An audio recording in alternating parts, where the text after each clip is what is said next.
Tungabhadra ಡ್ಯಾಂನ crust gate ಕೊಚ್ಚಿ ಹೋದ ಪ್ರಕರಣಕ್ಕೆ ಸಂಬಂಧಪಟ್ಟಂತೆ ಮಂತ್ರಾಲಯದ ರಾಯರ ಮಠದ ಬಳಿ ಹೈ ಅಲರ್ಟ್ ಅನ್ನು ಘೋಷಿಸಲಾಗಿದೆ. ಮಂತ್ರಾಲಯದ ರಾಯರ ಮಠ ಏನಿದೆ ತುಂಗಭದ್ರಾ ನದಿಗೆ ಹೊಂದಿಕೊಂಡಂತೆ, ಹಾಗಾಗಿ ತುಂಗಭದ್ರಾ ನದಿ ತೀರದಲ್ಲಿರುವಂತಹ ರಾಯರ ಮಠ ಕೆಲವರಿಂದ ನದಿಯಲ್ಲಿ ಹುಚ್ಚಾಟ, ಮೋಜು, ಮಸ್ತಿ ಕಾಣಿಸ್ತಾ ಇದೆ. ನೀರು ತುಂಬಿದೆಯಲ್ಲ, ಹಾಗಾಗಿ ಸೆಲ್ಫಿಯನ್ನು ಕ್ಲಿಕ್ಕಿಸ್ಕೊಳ್ಳೋದು ಅಥವಾ ನೀರಿನಲ್ಲಿ ಆಟ ಆಡೋದು, ಈ ರೀತಿಯಾದಂತಹ ಪ್ರಸಂಗಗಳು ಅಲ್ಲಿ ಕಂಡು ಬರ್ತಾ ಇದೆ. ಕ್ಷಣ ಕ್ಷಣಕ್ಕೂ ಕೂಡ ತುಂಗಭದ್ರಾ ನದಿ ನೀರಿನ ಹರಿವು ಹೆಚ್ಚಾಗ್ತಾ ಇದೆ. ಈ ಡ್ಯಾಮ್ನ ನೀರು ಹರಿದು ಹೋಗ್ತಾ ಇದೆ ತುಂಗಭದ್ರಾ ನದಿಗೆ. ನದಿ ಬಳಿ ಮಂತ್ರಾಲಯದ ಸಿಬ್ಬಂದಿಯನ್ನು ನಿಯೋಜನೆ ಮಾಡಿದ್ದಾರೆ. ದೃಶ್ಯದಲ್ಲಿ ಗಮನಿಸ್ತಾ ಇದ್ದೀವಿ. ರಾಯರ ಮಠಕ್ಕೆ ಹೋದಂತಹ ಸಂದರ್ಭದಲ್ಲಿ ಮಂತ್ರಾಲಯದಲ್ಲಿ ಸಮಟೈಮ್ಸ್ ನೀರು ಇರೋದೇ ಇಲ್ಲ. ಆದರೆ ಈಗ ಹೆಚ್ಚಿನ ಮಳೆ ಆಗಿದೆ, ಜೊತೆಗೆ ಆ ಟಿ.ಬಿ ಡ್ಯಾಮ್ ಕೂಡ ಕಟ್ಟಾಗಿರೋದ್ರಿಂದಾಗಿ 19ನೇ ಗೇಟ್ ಅಲ್ಲಿಂದ ನೀರು ಹರಿದು ಹೋಗ್ತಾ ಇದೆ ನದಿಗೆ. ನೀರಿನ ಹರಿವು ಕೂಡ ಹೆಚ್ಚಾಗಿದೆ. ಒಂದು ರೀತಿಯ ಭಕ್ತಿ, ನೀರು ಜಾಸ್ತಿ ಇದೆಯಲ್ಲ ಅಲ್ಲಿ ಸ್ನಾನ ಮಾಡಿದ್ರೆ ಪುಣ್ಯ ಬರುತ್ತೆ ಅನ್ನುವಂತಹ ನಂಬಿಕೆ. ಹಾಗಾಗಿ ಅಲ್ಲಿ ಜನರು ಸ್ನಾನ ಮಾಡೋದಕ್ಕೆ ಆ ನೀರಲ್ಲಿ ಯೂಸ್ ಮಾಡ್ತಿರೋದನ್ನು ಗಮನಿಸ್ತಾ ಇದ್ದೀವಿ. ಬಟ್ ಅಲ್ಲಿನ ಸಿಬ್ಬಂದಿಗಳು ಕೂಡ ನಿಯೋಜನೆ ಮಾಡಲಾಗಿದೆ, ಯಾವುದೇ ರೀತಿಯಾದಂತಹ ಅವಘಡಗಳು ಸಂಭವಿಸಬಾರದು ಅಂತ ಹೇಳಿ.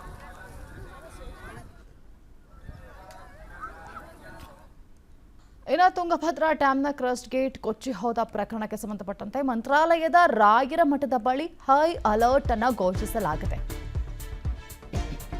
ಮಂತ್ರಾಲಯದ ರಾಯರ ಮಠ ಏನಿದೆ ತುಂಗಭದ್ರಾ ನದಿಗೆ ಹೊಂದಿಕೊಂಡಂತೆ, ಹಾಗಾಗಿ ತುಂಗಭದ್ರಾ ನದಿ ತೀರದಲ್ಲಿರುವಂತಹ ರಾಯರ ಮಠ ಕೆಲವರಿಂದ ನದಿಯಲ್ಲಿ ಹುಚ್ಚಾಟ, ಮೋಜು, ಮಸ್ತಿ ಕಾಣಿಸ್ತಾ ಇದೆ. ನೀರು ತುಂಬಿದೆಯಲ್ಲ, ಹಾಗಾಗಿ ಸೆಲ್ಫಿಯನ್ನು ಕ್ಲಿಕ್ಕಿಸ್ಕೊಳ್ಳೋದು ಅಥವಾ ನೀರಿನಲ್ಲಿ ಆಟ ಆಡೋದು, ಈ ರೀತಿಯಾದಂತಹ ಪ್ರಸಂಗಗಳು ಅಲ್ಲಿ ಕಂಡು ಬರ್ತಾ ಇದೆ. ಕ್ಷಣ ಕ್ಷಣಕ್ಕೂ ಕೂಡ ತುಂಗಭದ್ರಾ ನದಿ ನೀರಿನ ಹರಿವು ಹೆಚ್ಚಾಗ್ತಾ ಇದೆ. ಈ ಡ್ಯಾಮ್ನ ನೀರು ಹರಿದು ಹೋಗ್ತಾ ಇದೆ ತುಂಗಭದ್ರಾ ನದಿಗೆ. ನದಿ ಬಳಿ ಮಂತ್ರಾಲಯದ ಸಿಬ್ಬಂದಿಯನ್ನು ನಿಯೋಜನೆ ಮಾಡಿದ್ದಾರೆ. ದೃಶ್ಯದಲ್ಲಿ ಗಮನಿಸ್ತಾ ಇದ್ದೀವಿ. ರಾಯರ ಮಠಕ್ಕೆ ಹೋದಂತಹ ಸಂದರ್ಭದಲ್ಲಿ ಮಂತ್ರಾಲಯದಲ್ಲಿ ಸಮಟೈಮ್ಸ್ ನೀರು ಇರೋದೇ ಇಲ್ಲ. ಆದರೆ ಈಗ ಹೆಚ್ಚಿನ ಮಳೆ ಆಗಿದೆ, ಜೊತೆಗೆ ಆ ಟಿ.ಬಿ ಡ್ಯಾಮ್ ಕೂಡ ಕಟ್ಟಾಗಿರೋದ್ರಿಂದಾಗಿ 19ನೇ ಗೇಟ್ ಅಲ್ಲಿಂದ ನೀರು ಹರಿದು ಹೋಗ್ತಾ ಇದೆ ನದಿಗೆ. ನೀರಿನ ಹರಿವು ಕೂಡ ಹೆಚ್ಚಾಗಿದೆ.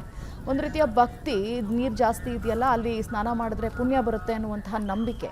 ಹಾಗಾಗಿ ಅಲ್ಲಿ ಜನರು ಸ್ನಾನ ಮಾಡೋದಕ್ಕೆ ಆ ನೀರಲ್ಲಿ ಯೂಸ್ ಮಾಡ್ತಿರೋದನ್ನು ಗಮನಿಸ್ತಾ ಇದ್ದೀವಿ. ಬಟ್ ಅಲ್ಲಿನ ಸಿಬ್ಬಂದಿಗಳು ಕೂಡ ನಿಯೋಜನೆ ಮಾಡಲಾಗಿದೆ, ಯಾವುದೇ ರೀತಿಯಾದಂತಹ ಅವಘಡಗಳು ಸಂಭವಿಸಬಾರದು ಅಂತ ಹೇಳಿ.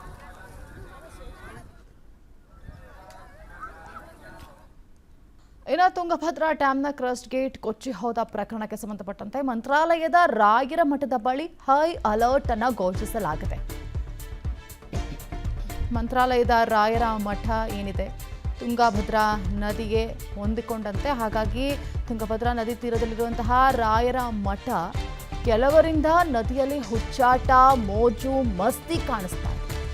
ನೀರು ತುಂಬಿದೆಯಲ್ಲ, ಹಾಗಾಗಿ ಸೆಲ್ಫಿಯನ್ನು ಕ್ಲಿಕ್ಕಿಸ್ಕೊಳ್ಳೋದು ಅಥವಾ ನೀರಿನಲ್ಲಿ ಆಟ ಆಡೋದು, ಈ ರೀತಿಯಾದಂತಹ ಪ್ರಸಂಗಗಳು ಅಲ್ಲಿ ಕಂಡು ಬರ್ತಾ ಇದೆ. ಕ್ಷಣ ಕ್ಷಣಕ್ಕೂ ಕೂಡ ತುಂಗಭದ್ರಾ ನದಿ ನೀರಿನ ಹರಿವು ಹೆಚ್ಚಾಗ್ತಾ ಇದೆ. ಈ ಡ್ಯಾಮ್ನ ನೀರು ಹರಿದು ಹೋಗ್ತಾ ಇದೆ ತುಂಗಭದ್ರಾ ನದಿಗೆ.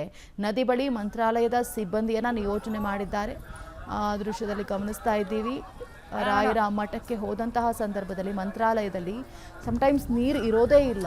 ಆದರೆ ಈಗ ಹೆಚ್ಚಿನ ಮಳೆ ಆಗಿದೆ, ಜೊತೆಗೆ ಆ ಟಿ.ಬಿ ಡ್ಯಾಮ್ ಕೂಡ ಕಟ್ಟಾಗಿರೋದ್ರಿಂದಾಗಿ 19ನೇ ಗೇಟ್ ಅಲ್ಲಿಂದ ನೀರು ಹರಿದು ಹೋಗ್ತಾ ಇದೆ ನದಿಗೆ. ನೀರಿನ ಹರಿವು ಕೂಡ ಹೆಚ್ಚಾಗಿದೆ. ಒಂದು ರೀತಿಯ ಭಕ್ತಿ, ನೀರು ಜಾಸ್ತಿ ಇದೆಯಲ್ಲ ಅಲ್ಲಿ ಸ್ನಾನ ಮಾಡಿದ್ರೆ ಪುಣ್ಯ ಬರುತ್ತೆ ಅನ್ನುವಂತಹ ನಂಬಿಕೆ. ಹಾಗಾಗಿ ಅಲ್ಲಿ ಜನರು ಸ್ನಾನ ಮಾಡೋದಕ್ಕೆ ಆ ನೀರಲ್ಲಿ ಯೂಸ್ ಮಾಡ್ತಿರೋದನ್ನು ಗಮನಿಸ್ತಾ ಇದ್ದೀವಿ. ಬಟ್ ಅಲ್ಲಿನ ಸಿಬ್ಬಂದಿಗಳು ಕೂಡ ನಿಯೋಜನೆ ಮಾಡಲಾಗಿದೆ, ಯಾವುದೇ ರೀತಿಯಾದಂತಹ ಅವಘಡಗಳು ಸಂಭವಿಸಬಾರದು ಅಂತ ಹೇಳಿ.